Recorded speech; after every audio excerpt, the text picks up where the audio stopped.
Video देखने वालों को नमस्ते। तो आज हम बात करेंगे चाइना के नए एयरक्राफ्ट कैरियर टाइप 003 के बारे में।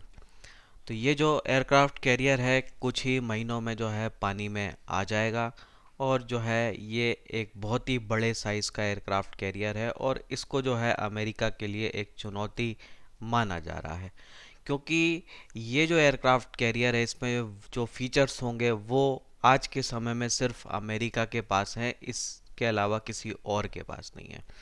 तो ये जो एयरक्राफ्ट कैरियर है वो अमेरिका की सुप्रीमेसी को चैलेंज करने वाला एयरक्राफ्ट कैरियर माना जा रहा है। तो अगले 3-4 महीने में जो है ये पानी में आ जाएगा, फिर 1-2 साल इसके सी ट्रायल चल सकते हैं और फुली ऑपरेशनल उसके बाद हो सकता है। तो क्या इसमें ऐसे फीचर्स हैं जिसको हम कह सकते हैं कि ये जो है अमेरिका को टक्कर देने वाले हैं? तो पहली चीज़ ये है कि इसका साइज़ बहुत बड़ा है। तो 1 लाख टन के डिस्प्लेसमेंट वाला जो है ये एयरक्राफ्ट कैरियर है। अब इस तरह के एयरक्राफ्ट कैरियर जो है, अगर हम बात करें अमेरिका का फोर्ड क्लास हो या निमिट्ज क्लास के जो एयरक्राफ्ट कैरियर हैं वो हो जाते हैं।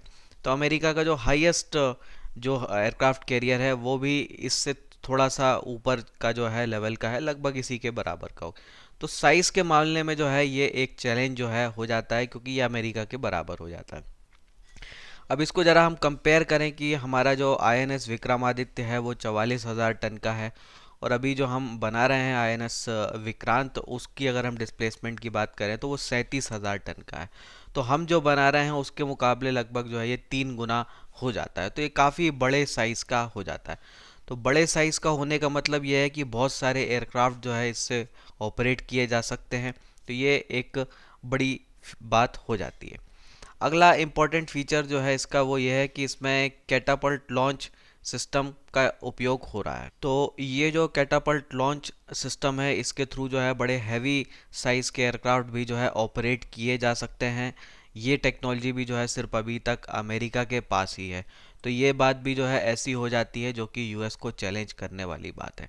अब इस तरह के जब सिस्टम है और इतना बड़े साइज़ का आपका एयरक्राफ्ट कैरियर है, तो आप जो है यहाँ से एवैक्स भी ऑपरेट कर सकते हैं। और अवैक्स ऑपरेट करने का मतलब ये है कि आपकी एयरफोर्स की जो स्ट्राइक कैपेबिलिटी है, नेवी की जो एयर स्ट्राइक कैपेबिलिटी है, वो काफ़ी ज़्यादा एक्यूरेट हो जाएगी और बहुत ही स्ट्रॉन्ग हो जाएगी।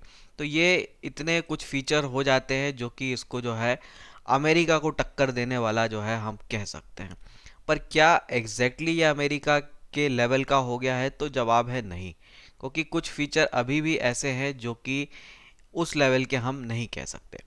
जैसे कि अमेरिका के पास है मल्टीपल कैटापल्ट लॉन्च सिस्टम, यानी कि एक नहीं कई जो है एक ही एयरक्राफ्ट कैरियर में लगाए जा सकते हैं और उसको ऑपरेट किया जा सकता है। तो ये टेक्निक अभी भी चाइना के पास नहीं है। बहुत सारे एलिवेटर्स का जो है इस्तेमाल यहाँ पे होता है यूएस के एयरक्राफ्ट कैरियर में।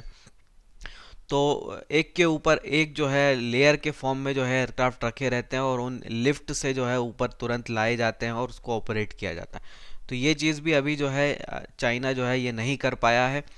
तीसरा इम्पोर्टेंट चीज़ है कि न्यूक्लियर पावर्ड जो है अमेरिका के सारे एयरक्राफ्ट कैरियर होते हैं। चाइना जो है अभी ये काम नहीं कर पाया, उसका जो है वो ट्रेडिशनल फ्यूल पे ही चलने वाला एयरक्राफ्ट कैरियर होगा। तो ट्रेडिशनली होने का मतलब ये है कि ज़्यादा लंबी दूरी की रेंज उसकी नहीं होगी, चाइना के आसपास ही घूमता रहेगा और बार बार उसको रिफ्यूलिंग की ज़रूरत पड़ेगी। अगर न्यूक्लियर की बात कर लें तो सालों साल जो है फिर रिफ्यूलिंग की ज़रूरत नहीं होती, पूरी दुनिया में चक्कर ये लगा सकते हैं। तो यहाँ भी जो है चाइना काफ़ी पीछे है। अब ये तो हो गई टेक्नोलॉजी के लेवल तक की बात, पर अगर और कुछ और बात की जाए तो अमेरिका का एक्सपीरियंस जो है वो बहुत ही ऊंचे लेवल का है।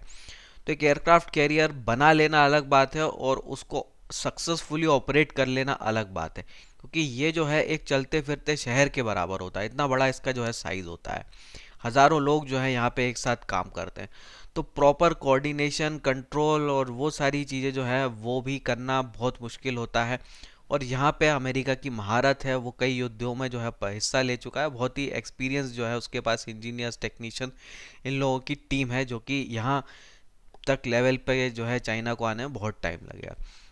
अगली इंपॉर्टेंट चीज़ है कि एयरक्राफ्ट कैरियर जो है अपने आप में अकेला सब कुछ नहीं होता है, उसके साथ जो चलता है वो कैरियर स्ट्राइक ग्रुप, वो मैटर करता है।